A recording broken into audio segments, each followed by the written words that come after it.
And this is going to be a kind of a casual video because I was thinking about something as I was lifting weights that I want to discuss and I think is important for a lot of people to realize as this channel kind of makes its transition away from really lending conviction to offering strategy and thought for the 0.5% to 1% of you guys that actually understand Bitcoin. Because if you haven't seen my last video, go ahead and watch that because it was clearly important. It was a very important video to understand that most of you are monkeys. Most people that have Bitcoin until now have been borrowing their conviction from channels like mine, have not been putting in the work to understand what's actually going on, have really understood Bitcoin as a trade, not for what it is and not kind of how to think about it. And I wanted to do this video because there is a distinct difference for me when I'm speaking to higher net worth individuals and how we think about Bitcoin versus how the majority of people are thinking about Bitcoin, at least the majority of the noisemakers, right? And this I've made this point before in that what a lot of people are used to is looking for signal, right? Like you're looking for signal. You're looking for validation through signal. Like someone says something and that gives you an idea about what's going to happen in the market. Is one of the reasons why, the 0.5% to 1% of you that actually subscribe to my channel like what I say. It's because there is a translation process between what institutional entities and institutions are thinking and then how you can understand that and how you're supposed to understand that. And what we've actually experienced is that the majority of people in Bitcoin are noise at this moment in time. While the noise was signal, it is now just pure noise. It is, you need to be bullish on Bitcoin. You need to be bullish on Bitcoin. You need to be bullish on Bitcoin. And while that's useful up to a certain point, especially when you're trying to develop conviction, one of the things that I have come to terms with on behalf of everyone watching is that no amount of you borrowing my conviction will earn you yours. No amount of me sitting here telling you that the C-suite of the US government, the C-suite of Wall Street are all in on Bitcoin will stop you from being shit scared by the next post or the next YouTube video that you read, because that is how you are wired. Except for the 0.5% to 1% of you that, of course, subscribe to the channel. And so I was thinking about like, okay, so what is the difference here between how myself, the other wealthy people that I know, Larry Fink, Michael Saylor, how does that cohort of investor, of hodler, investor, think versus, all of the chartists, all of the traders, all of the, all of those guys, right? The other team, right? What is the core fundamental differences with how, you're looking at Bitcoin? And also, how did I change my opinion on and viewpoint on Bitcoin throughout throughout my journey on there? Because, it's been 6 years now for me holding and hodling Bitcoin, being an investor in Bitcoin. I haven't sold a single Satoshi in that time period, only accumulated.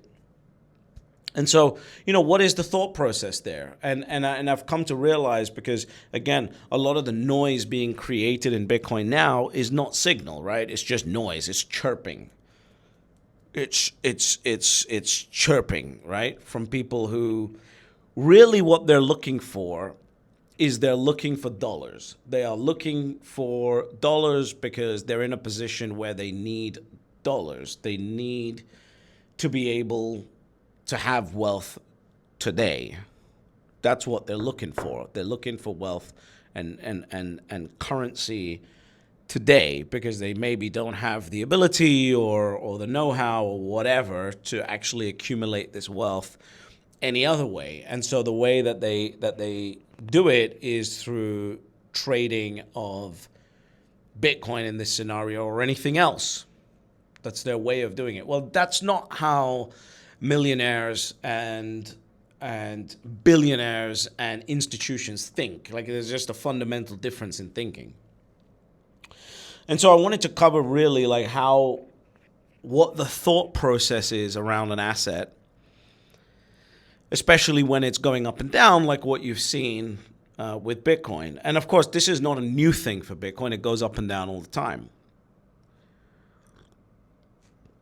But what is new is the fact that there's no signal this time, because previous cycles you had, even in the last cycle, you had me sitting there giving you understanding of signal and what's going on. But now the noise is so deafening that the signal doesn't make any sense because the noise is overwhelming all of your receptors. And so it sounds like the signal is lying now. And that makes complete sense, except, to who the signal is not lying. The 94% HODL rate on IBIT. That's who the signal is not lying to, because the signal is not coming through the same through the same channels that you're used to. And so why would you see IBIT have a 94% HODL rate? Because the investor understands what's going on. They understand how to read true signal versus just be bombarded by the noise, which is what you're going through at this moment in time. And so when I look at Bitcoin and I look at what kind of position it plays in my life and why I hold it, and I'm definitely more so speaking here like from a philosophical perspective about wealth and not from a straight, is it increasing my net worth? Because of course it has, right? I've outperformed every single trader since I got into Bitcoin that I know. Every single trader has done worse. Now, for the last 8 months, traders have done really well, especially if they're on the short Bitcoin side, done really well. But if you cover the long arc of time, I've done pretty well. And so the way that I look at Bitcoin and what it is that Bitcoin is a land grab. It is the opportunity to own the land underneath this new digitized economy that is being built. It's not built yet. You can't see it. So you have to be able to see into the future, which is why a lot of the allocations that you're seeing coming out of Wall Street and things like that are slightly low. And as, like you're talking about 1 to 4%. And as the asset matures, as the infrastructure is built, those allocations will go up. And so you think about it and you go, okay, so what is it for me? Is it a wealth accumulation plan? Is it a wealth preservation plan? And I will tell you that there is, for Bitcoin right now, 2 prongs. And one of those is about to fade. So the first prong is the wealth accumulation prong, right? Bitcoin is going through an adoption period. It is being adopted by institutions, governments. You just saw Abu Dhabi triple up their holdings of IBIT and Bitcoin. And so it's going through an adoption curve. And in that adoption curve, you are going to see wealth accumulate towards Bitcoin. However, once it goes through that adoption curve, and I've spoken about this for years now, but it's important to repeat. This is a capital saturation moment. There's $900 trillion of capital around the world flowing around. And a portion of that is going to find its way into Bitcoin. And as a result of that, Bitcoin's going to have a new equilibrium price. And once it has that new equilibrium price, we now go into wealth preservation mode. But at this point, it's the wealth accumulation mode is still active because of this transition that's going on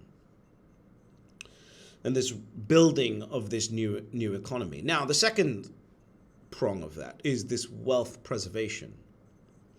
And so when I look at Bitcoin, we are entering the period of wealth accumulation for Bitcoin. The foundation has been set, and now slowly but surely the rails will start pointing towards Bitcoin and the capital will start flowing towards Bitcoin, et cetera, et cetera.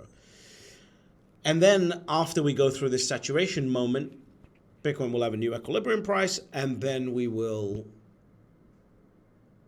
go into wealth preservation mode where Bitcoin will match or have a certain higher number to whatever the rate of printing is, the true rate of inflation, right? And so in this period, what do I look at Bitcoin as? I'm at this point, I'm in a blessed position.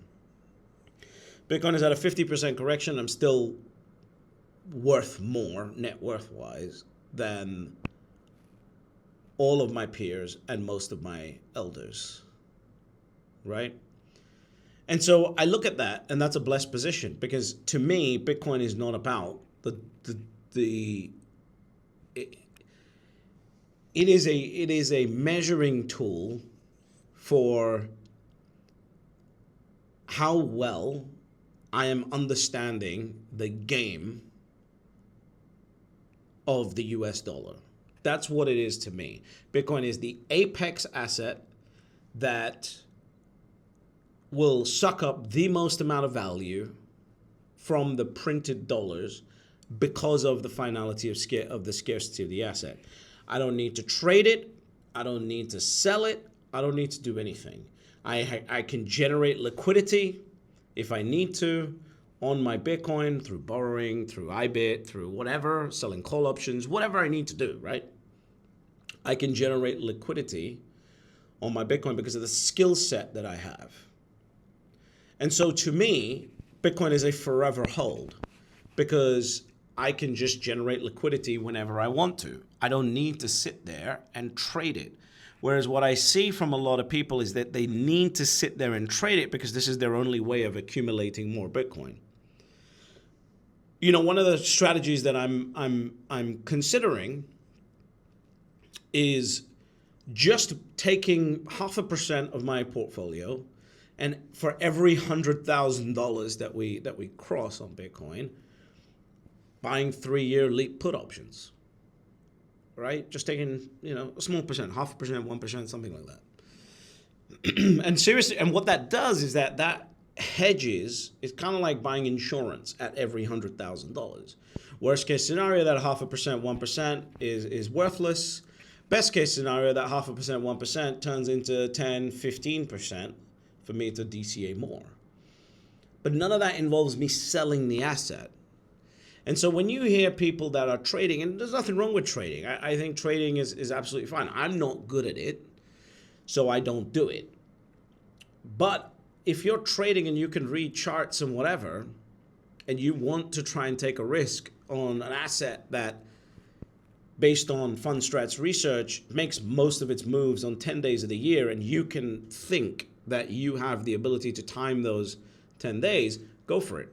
One of the funniest things is a friend of mine who is who likes to call himself a trader, even though he has 70% of his Bitcoin just locked away. It's funny how people create their own realities of what they are and their own identities.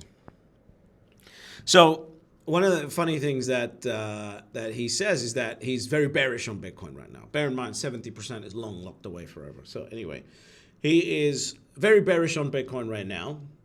And I said, okay, so you've sold a certain amount of Bitcoin. Now, how would you feel if we just did a straight Uno reverse and went straight, to my price target, 340 plus or minus 15%? He said, yeah, I'd feel really stupid. And I said, well, one of 10 days in the next 365 could set that off. And what you're saying is that you are smarter than that. You are smarter than that. And if that's fine, and so here's what will happen. That amount of Bitcoin that he sold off, if we get to the point where it does an Uno reverso and goes up, he will never buy that Bitcoin back because his ego won't allow him to. He'll be happy with his 70%. I don't want to deal with that pressure. I don't want to deal with that day-to-day thinking. I have no time to deal with that, right? Especially when you've got, these people are entertaining the traders. They're trying to convince everyone that they should have traded and should have sold the top and all this other stuff. And you go, okay, well, firstly, you're in a high tax jurisdiction, so you've got a tax liability on that. I'm in a zero tax jurisdiction. I don't do it, right? So the fact that you've done it in a high tax jurisdiction is kind of questionable in terms of intelligence. And again, this is really what I'm trying to get here is like the understanding of the difference between how, a millionaire and someone who is buying assets not because they generate income, but because they generate wealth, versus someone who is in it for the dopamine addicted rat race of the degenerate speculation world that we've kind of created as a result of the fiat system that Bitcoin, is trying to hedge against. And so anyway, the point that I want to make on this video is that really the new buyer of Bitcoin is not looking at this as a dollar accumulation strategy. Number go up is very important, but they're not looking at it as a dollar accumulation strategy. They're looking at it as a scarcity accumulation strategy, which is just like how everything else that they own was at the time. They own their real estate. They still own their real estate, right? They own equities. They still own the equities. And now they'll own Bitcoin, and they'll continue to hold Bitcoin and own Bitcoin, regardless of what happens, because their job is to acquire scarcity, not dollars. At some point, they might generate some liquidity, whatever it is. But the goal isn't, I am dependent on the price of Bitcoin doing X. It is, I want to own scarcity. Why? Because BlackRock's in the game, because the president's in the game, because the entire US C-suite of politics is in the game, because every government worldwide is in the game, because I understand what's going on here, and that this form of scarcity is going to be valuable. Just like maybe when I started, the form of scarcity in the form of real estate was going to be valuable. And so that's what they're looking at. They're looking at the scarcity accumulation strategy, not the dollar accumulation strategy. And traders and people that are not in this band cannot fathom that, because what they'll tell you is, and they'll use the argument, and this is the part that will confuse the shit out of most people, they'll use the argument of, yeah, but if your goal is to acquire more Bitcoin, surely it makes sense to sell at 126 and buy at 60, whatever.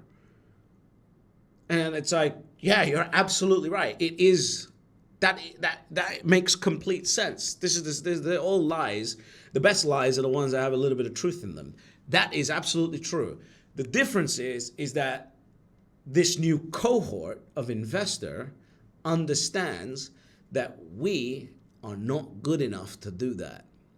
You think you are good enough to do that, but the data shows that people that follow that strategy that you're following lose 95% of the time. And that is throughout all of trading history, 95% of traders end up worse off than when they started. The long-term hodlers, the scarcity accumulators, the forever hodlers for any asset understand that they're not good at that they're not going to be in the 5%. And they don't even want to try. And that's really the difference that's going on between a millionaire who is sitting there looking at his wealth going, okay, cool, this is clearly the next asset to be adopted, and I'm going to gain a position in that and leave it alone, forget about it and live my life, versus someone who's plugged in to every single dollar movement and trying to trade it in and out. Like, these are two fundamentally different psychologies, And I will tell you that the person who is trying to trade it will never, ever buy it back if they get it wrong. That will be permanent Bitcoin that they will have lost. They will their ego will never allow them to buy it back. Just like my friend.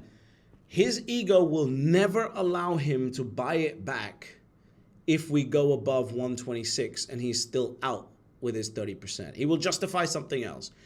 Oh, I want to buy a watch. Oh, I want to buy a house. Oh, I want to buy this. Oh, I want to buy that. Oh, I missed it. Oh, whatever.